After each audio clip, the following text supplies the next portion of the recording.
tara po, pag-usapan po natin ngayon itong video po na ito, no? Sabi po dito, hala, di inaasang pangyayari sa Diwata Paris si nanay. Okay, medyo shuffle, rumble lang po yung pagkabuo construct ng caption dito ng uploader, pero pwede na yan mga tol. So ngayon ko lang ito nakita at yan po yung pag-uusapan natin kung ano ang ginawa po dito ni Diwata sa kanyang customer at sa kanyang empleyado. Dito po natin makikita sa video po na yan at ating pag-uusapan. Pero kung hindi ka pa nakasubscribe, please hit the subscribe button and notification bell para updated ka palagi sa mga videos natin. So yun na nga, di natin pagtatagalin to. Let's go!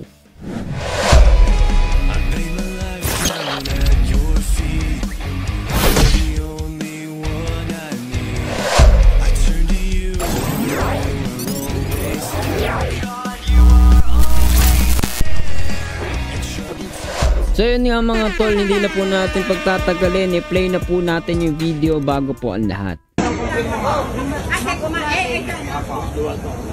ito, ganyan niya po, ay walang ganito. Tapos, hinila ko, pwede ko to ihalo dito para, sabi ko, alam ko na po.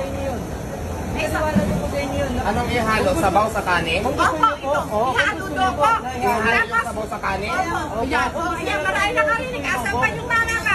Tapos, ito, nung may ganito. Bakit nag-cooper ka na ihalo yung sabaw sa kanin? Gusto niyo lang po, sabi ko. Nagsabi ba ako sa inyo yan? Nag-briefing ako sa inyo? Kasi po kasi. Tapos po. Yung iba na may gusto, pero Tinanong ko po pero madam. pag kanyang ayaw, Tapos, nung hihingi ako, tapos, ganyan ako. Ay, napapaliantay mo ako. Ay, walang hiya kung bata ka. Hindi ka dahil.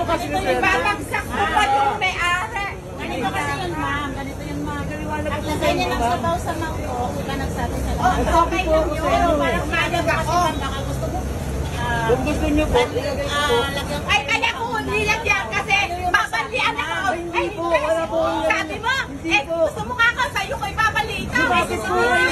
So guys, no, para doon sa mga naguguluhan pa rin dito sa pangyayari dito, no, ay ang pinag-uusapan po nila ay yung sabaw at yung kanin, which is parang ang nirereklamo ng matanda yata, no, disclaimer lang, ayon lang dito sa pagkaunawa sa video ay ini-insist nitong empleyado o yung trabahador ni Diwata na ilagay sa kanin or ano man. So sa part na to mukhang nag-aalam din naman si Diwata kung anong nangyari. Naka neutral mode pa po siya dito guys, no. So mamaya tignan ninyo kung ano ba ang magiging shifting, paano ba magiging transformation dito at meron pong mahalagang bagay na makita rin tayo dito. Malapit po kayo lang dito. Baka mapasok po kayo dahil mainit po yung sabaw. Sabi mo kasi, babalian mo ka. humingi ka na lang ng pasensya. Nagmamalaki ka pa eh. Anong gusto mo? Okay guys, dito sa part na to mukhang hindi na nag-neutral mode si Diwata po dito, no. Ayon sa pagkaunawa ko guys, kanina inaalam pa niya yung pangyari and now yung burden, yung bigat ay naibigay na po sa kanyang empleyado o trabahador. So correct me if I'm wrong ha, pero yun yung nakikita ko guys, no. Sabi ay mag-sorry ka na lang, mag-ano ka na lang. Pero mamaya bago tayo matapos dito ay magbibigay po tayo ng mga opinion dyan sa mga pangyayari po na yan. Pero ngayon binabasa lang natin kung ano yung sa tingin ko nangyari po sa video na, sa pangyayari kaganapan po na yan. Kaya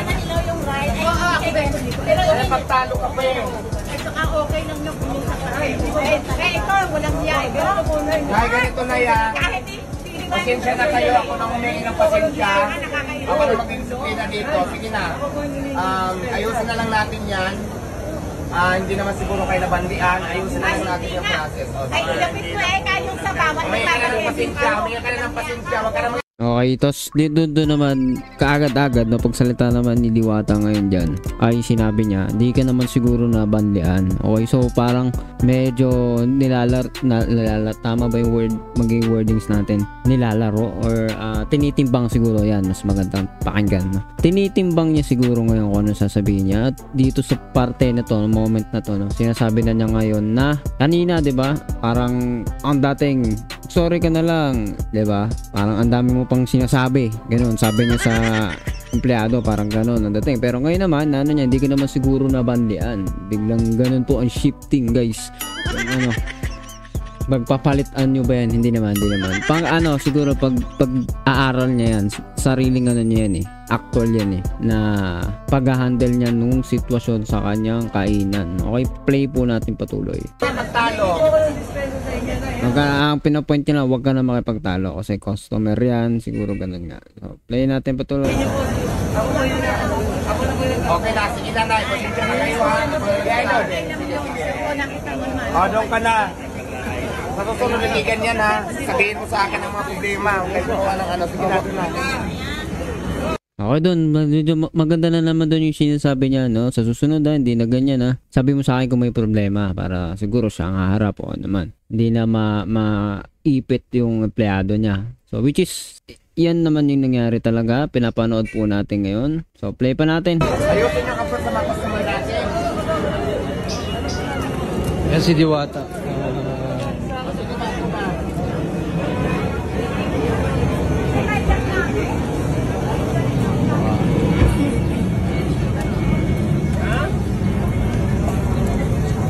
Galing kita. Ayun lang, merong mga ganong word guys, no? Tanggalin kita. Mamaya, tapos pag-aralan pa natin, tingnan natin maigi pa kung tama ba yung mga ganyang pananalita.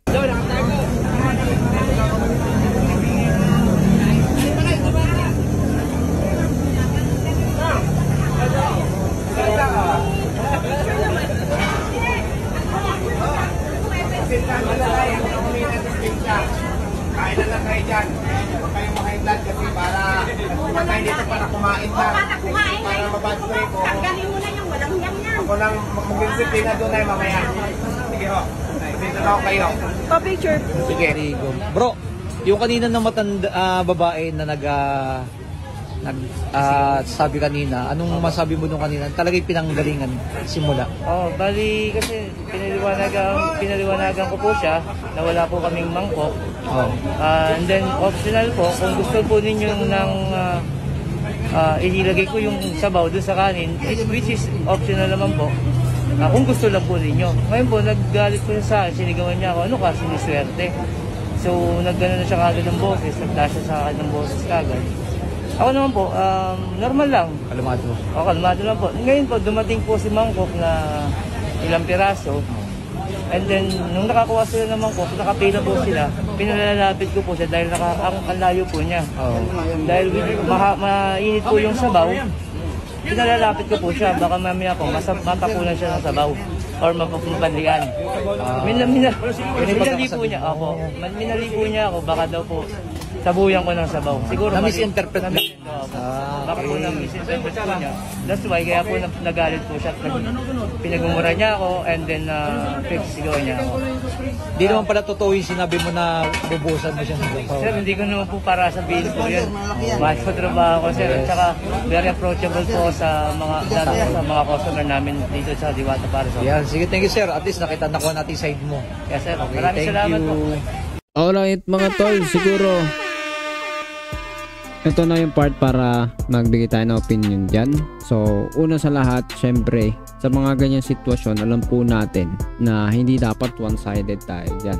Una, hindi naman nakitang actual, diba? At ang pinaka paghuhugutan natin ng point of view dyan, o namang matatawag natin doon. Kasi si Diwata yung pinaka mag-handle ng sitwasyon dyan sa business niya. Kung nandun siya dyan sa ganyang klase po ng business. So, yung iba kasi, diba, daming reklamo ay hindi naman to kung anong restaurant na gaya ng iniisip ng iba, diba? So, isa po tong simpleng kainan ng pares at yung may-ari mismo nandyan, kaya nakakaharap siya, nakakapunta siya, namomonitor niya yung mga empleyado niya. Ngayon, sa nakita po natin sa video na ito at makikita po natin na patuloy sa video kapag inyo pong pinanood ay syempre ang dapat unang pumasok sa isip natin dito ay dapat hindi tayo magiging one-sided, neutral lang, alamin kung ano yung problema mai-address po natin ng maayos, alamin ng maigi ano ba talaga yung problema. So sa unang parte, inalam naman ni Diwata yung problema.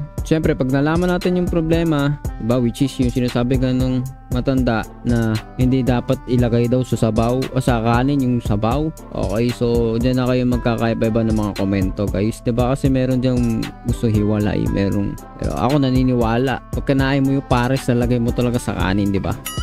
So ayan, so ang problema ng matanda ay naghanap yata ng mangkok or ano man, kasi ayaw niya, parang ang dumarating pagkaunawa ko ay ayaw niya ilagay direkta sa kanin kasi wala daw mangkok at that time or kulang na ano man. Nagsasuggest siya na optional kung gusto ba ay ilagay na lang yung sabaw sa kanin direkta. So maaari nga, no, makatarungan din naman sa iba na magalit sila ay hindi sila sanay sa ganun. Ako man isipin ko, diba, nakahiwalay talaga dapat yung kanin sa mangkok. So ikaw na lang maglalagay mo yun, optional mo yun. So para i-ano ka pa, i-push ka pa na i-directang ilagay na sa'yo. Kukuha mo pala nakahalo na yung kanin saka yung sabaw ng pares, parang maging kanin baboy na yung dating nun. Para sa akin lang, personal opinion ko lang, no. So maaaring meron din na nga rin pagkakaintindihan doon, no. Kaya yung pumasok si Diwata dyan, nagsalita siya, inalam din naman niya, at least, no, in fairness, ay hindi naman siya kagad nagsalita ng kung ano, no. Actually parang wala naman akong ibang nakitang ginawa dito si Diwata kundi awatin yung kumusyon ng dalawa customer at nung crew. Dahil normal na sitwasyon na to halos sa mga ganitong klase ng kainan na merong nagreklamo, merong ganito ganyan, kailangan mabilisan ka dyan. Maibigay mo yung hinahanap ng customer at the same time ay matapos yung problema, meron kang solusyon. Makat as soon as possible yung